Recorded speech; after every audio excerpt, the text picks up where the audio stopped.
we had ended it. The people belonging to different communities like Muslim, Hindu, and Sikh showed a very close bonding of relationship.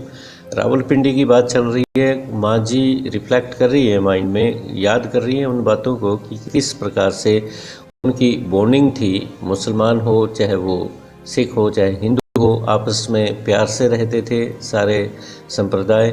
The Muslim women living in the neighbourhood called the old Sardarni Behan ji. जो मुस्लिम महिलाएं थी पड़ोस में रहने वाली, माँ जी को वो बहन जी कहती थी, जो उनकी लगभग हम उम्र थी, और जो कम उम्र की थी वो माँ जी को चाची या माँ जी कह के पुकारती थी।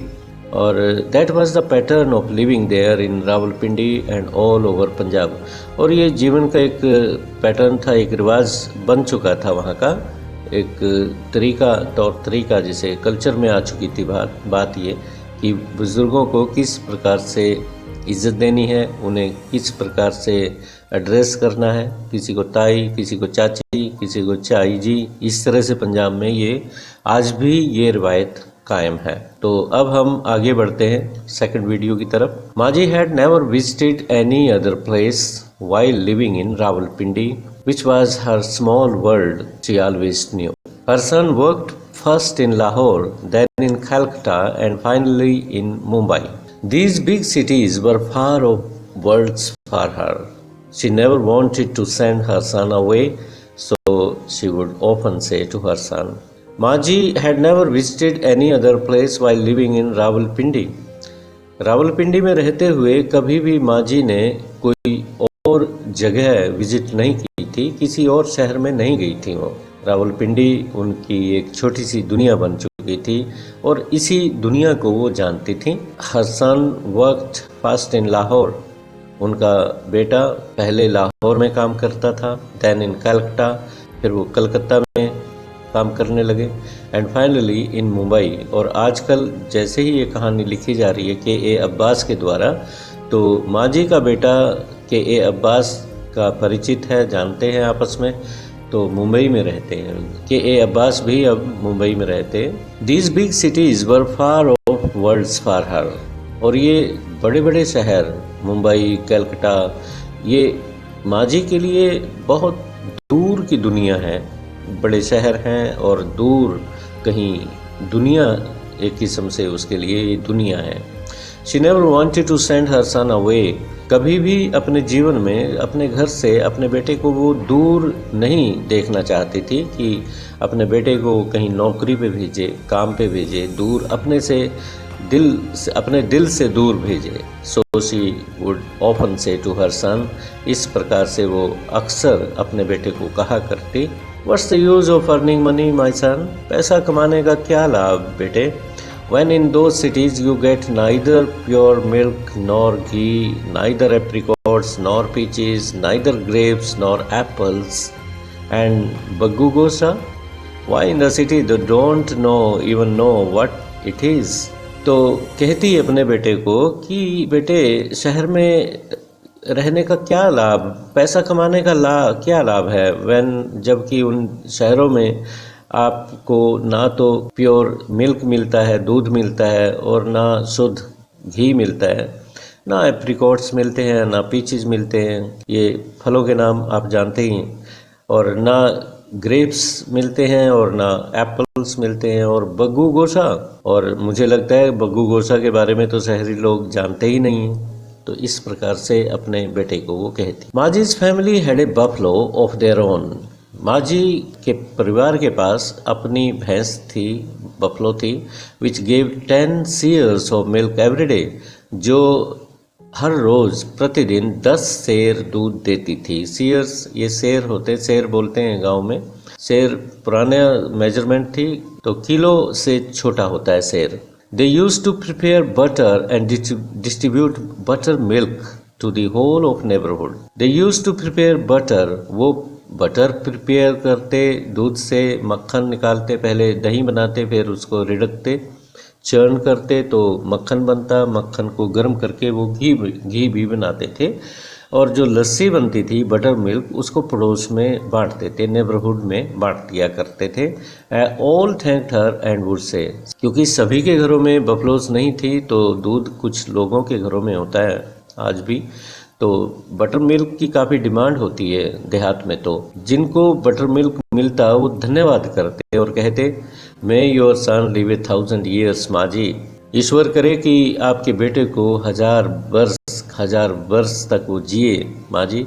But the very mention of the word son would remind her of her son eating hotel food in a city. जैसे बेटे का नाम मेंशन करते मतलब बेटा कहते तो माँ को वही अपना बेटा याद आ जाता, जो उसे लगता है कि होटल में खाना खा रहा होगा, और ये सोच के वो उदास हो जाती है। Maji also had a piece of agricultural land that was given to some farmers on lease. माजी के पास एक एग्रीकल्चरल लैंड भी थी जिसको उसने ठेके पे दे रखी थी, लीज पे दे रखी थी किसी फार्मर को या फार्मर्स को। दे वुड प्रोड्यूस व्हीट, और वो क्या उगाते उसमें गेहूँ उगाते, जो आमतौर पे हमारे यहाँ भी होती है पंजाब में, हरियाणा में। मेज़, बाजरा और या मक्की तो आजकल बहुत कम होती है, कम बीजते हैं लोग क्योंकि पैडी क्रॉप आ गई है। माजी had a small bit of regular income from the rent of shops. तो इस प्रकार से माजी के पास एक रेगुलर नियमित रूप से इनकम आती थी, जो शॉप्स थी उनको किराए पे दे रखा था। Milk, butter and ghee were also available at home. देहात में यही मानते हैं कि घर में मक्खन हो, दूध हो, दही हो और खाने को रोटी मिल जाए, इसी में संतुष्ट होते हैं। तो ये सब माजी के घर में था। Thus the old couple lived a contented and peaceful life। और इस प्रकार से माजी और उनके पति सरदार जी ये संतुष्ट जीवन व्यतीत कर रहे थे। इन जून 1947 जून के महीने में the newspaper published the news of the impending partition. जो एक खबर छपी कि भारत का, हिंदुस्तान का बंटवारा होगा, पार्टीशन होगा। Impending means sure to happen, जो अटल हो, टले ना। इट डिडंट डिस्टर्ब और इवन वरिड माजी। इससे माजी बिल्कुल भी परेशान नहीं हुई, कोई चिंता नहीं हुई उन्हें, और इवन सरदार जी को भी कोई चिंता नहीं हुई। The narrator says that the peaceful folk like them never bothered about politics. Narrator कहते हैं यहाँ पे कि शांति प्रिय लोग जो होते हैं, जैसे वो थे, जब माजी थी, उनके पति थे, ये कभी भी पॉलिटिक्स के बारे में परवाह नहीं करते, चिंता नहीं करते। It didn't matter to them whether the country would be named Hindustan और पाकिस्तान। इन्हें बिल्कुल भी इसका कोई फर्क नहीं पड़ता, कोई अंतर नहीं पड़ता इस बात का कि देश का नाम पाकिस्तान रखा जाए या फिर हिंदुस्तान रखा जाए। Their only concern was to live peacefully and friendly with their neighbours. इनकी चिंता सिर्फ इतनी ही होती है कि ये शांतिपूर्वक अपने पड़ोसियों के साथ प्यार से, शांतिपूर्वक, दोस्ताना तरीके से रहें। If there had been inter communal riots in the past, अगर पास्ट में कोई सांप्रदायिक झगड़े भी हुए हों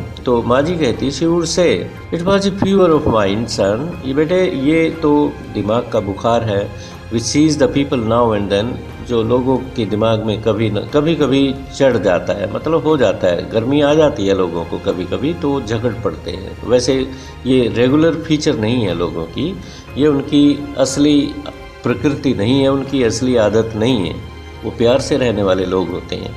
ये कभी कभी कुछ लोगों को गुस्से का बुखार आ जाता है। The narrator says the fire of hate and violence spread more fiercely then ever before in the year of 1947।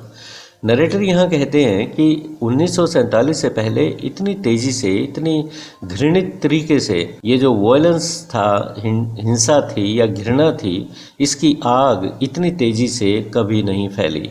1947 से पहले कभी तीखापन नहीं था इसमें। बट इवन देन, फिर भी माजी was sure that it would soon cool off. माजी को ये लग रहा था कि ये जो आग है जल्दी ही बुझ जाएगी, ये जो गुस्सा है लोगों का, घृणा है, जल्दी ही खत्म हो जाएगी। Her son from Bombay would write asking Maji and Sardar ji to come to him। उन्हें पत्र लिखते बॉम्बे से उनका बेटा सरदार जी और माँ जी को कि तुम मेरे पास आ जाओ। But Maa ji was not ready to abandon her beloved Rawalpindi. परंतु माँ जी अपनी प्रिय रावलपिंडी को छोड़ने के लिए, अबेंडन करने के लिए, त्यागने के लिए तैयार नहीं थी। Many of her relations and neighbours, उनके बहुत से रिलेशन, संबंधी, सगे संबंधी और पड़ोसी जो कि सिख थे, who were Sikh and Hindu, left their homes, वो अपने घर छोड़ के चले गए थे, and went to East Punjab, और ईस्ट पंजाब में सेटल हो गए थे। But they continued staying in their house, परंतु माँ जी और सरदार जी अपने घर में रावलपिंडी में ही कंटिन्यू किए हुए थे, लगातार वहीं रह रहे थे, छोड़ने को मन नहीं था उनका। Whenever anyone said that it was dangerous for Sikhs to live in West Punjab, जब कभी भी कोई ये कहे कि वेस्ट पंजाब में रहना सिख परिवार के लिए या हिंदू परिवार के लिए खतरनाक है, शी वुड से, वो कहती, हु विल हैरस अस, कौन हमें परेशान करेगा। After all the Muslims who live around us are all like my own children, aren't they, कि जो मुस्लिम मेरे चारों तरफ रहते हैं, मेरे आस पड़ोस में रहते हैं, क्या वो मेरे बच्चों जैसे नहीं हैं? क्या वो मेरे बच्चों जैसे नहीं हैं? और वो प्रश्न करती। बट वेरी सून, परंतु शीघ्र ही, माजी concept of brotherhood was shattered. माजी की जो धारणा थी, कॉन्सेप्ट थी ब्रदरहुड की, भाईचारे की भावना या धारणा थी, ये छिन्न भिन्न हो गई, शैटर्ड हो गई। When the Muslim refugees from the East Punjab reach there, जब ईस्ट पंजाब से, मतलब इंडिया से, जो पूर्वी पंजाब, यही जो हमारा पंजाब है ये पूर्व में है आज पाकिस्तान के, तो इसे ईस्ट पंजाब कहते थे। जो पाकिस्तान में भाग है पंजाब का उसे वेस्ट पंजाब कहते थे। तो जो इधर से लोग गए, जो आज पंजाब है हमारा, तो वो एक बिटर फीलिंग लेके गए, बदले की भावना लेके गए। When the Muslim refugees from the East Punjab reach there with bitter feelings of revenge and hate in their hearts, और उनकी ये जो धारणा थी ब्रदरहुड की तभी छिन्न भिन्न हुई जब ईस्ट पंजाब के लोग बिटरनेस की भावना लेके, बदले की भावना लेके, घृणा की भावना लेके अपने दिलों में वहाँ पहुँचे। The situation in Pindi became dangerous for the Hindus and the Sikhs, situation Pindi में, रावलपिंडी में खतरनाक हो गई हिंदुओं के लिए भी और सिखों के लिए भी। And some Maji's Muslim neighbours pleaded with her, और जो माजी के जो पड़ोसी थे, मुस्लिम पड़ोसी थे, वो रिक्वेस्ट करने लगे कि माँ जी आप सुरक्षित जगह पे चली जाइए। बट स्टिल, परंतु अभी भी, there were some who reassured her, वहाँ कुछ ऐसे लोग भी थे जो उसे, माँ जी को रीअश्योर करते थे, विश्वास दिलाते थे, that they would protect their life and property even at the cost of their lives, कि माँ जी अपनी जान पर खेलकर आपकी संपत्ति, आपकी जान को हम बचाएंगे, प्रोटेक्ट करेंगे, सुरक्षित रखेंगे। तो ये वादा वो उनके पड़ोसी कुछ लोग ऐसे भी थे जो सुरक्षा का उन्हें भरोसा दे रहे थे। इन पर्टिकुलर माजी रिमेंबर्स ए मुस्लिम टेलर, विशेष तौर पे माँ जी एक मुस्लिम टेलर को याद करती हैं जो उनके शॉप में काम करता था। वन ऑफ देयर टेनेंट्स के टेनेंट थे, उनके लॉयल डेडिकेशन के लिए याद करती हैं माँ जी कि कितने वो वफादार थे। He kept A watch day and night on their house, कहती हैं माँ जी कि वो जो दर्जी था, मुस्लिम टेलर था, दिन रात पहरा देते थे, उनके घर की रखवाली करता था वो। और माँ जी याद करके कहती है उन्हें, मे ही लिव लॉन्ग, ईश्वर उन्हें लंबी उम्र दे। शी ऑलवेज ब्लेसेस हिम, हमेशा उन्हें आशीर्वाद देती है।